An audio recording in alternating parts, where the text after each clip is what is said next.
Vresja e 2 fëmijëve djetë në Durrës vërtet nuk ka fjalë. Është nga ato gjendjet kur njeriu puson një paralisë.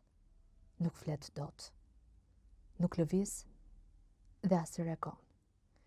Vetëm sheh dhe dëgjon. Dëgjon uturimën e Bencit luksos të Nikol Hradaçit. Ulërimat e grave kur u afrojnë 2 fëmijëve të coptuar. Dhe një të treti që ende merr frym. Shikon të fortin e lagjes, Nikollën, që spret nga makina e tij vrasëse dhe me 2 duar në kokë kërkon të zhduket nga vendi i krimit. Dëgjon njerëz të mbledhur si me komandë, që nuk din ç'të thonë e ç'të bëjnë. E gjitha është një skenë sa absurde aq edhe irreale. Mirë po nuk është e tillë pyetja.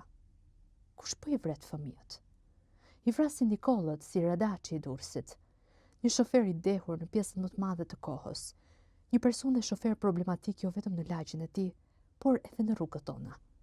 Ai nuk e kishte qef pritjen si të tjerët, që të tregonte se ishte i fortë dhe nuk janë ndjente për asgjë dhe askënd, parakalonte si i çmendur në rrugë e në autostrada, që të tregonte të tjerëve në lagjen e vet se ishte i fortë dhe nuk pyeste për askënd asgjë, jepte gaz makinës së tij dhe ecste si i çmendur rrugicave të lagjes, me zërin e muzikës së ngritur në kup të qiellit, me disa kupa rakia të pira që në pikë të mëngjesit. Nga ana tjetër, ishte komuniteti i Impir i Lagjes, i pafuqishëm të reagojë ndaj Hradaçit e shumë të tjerëve si ai.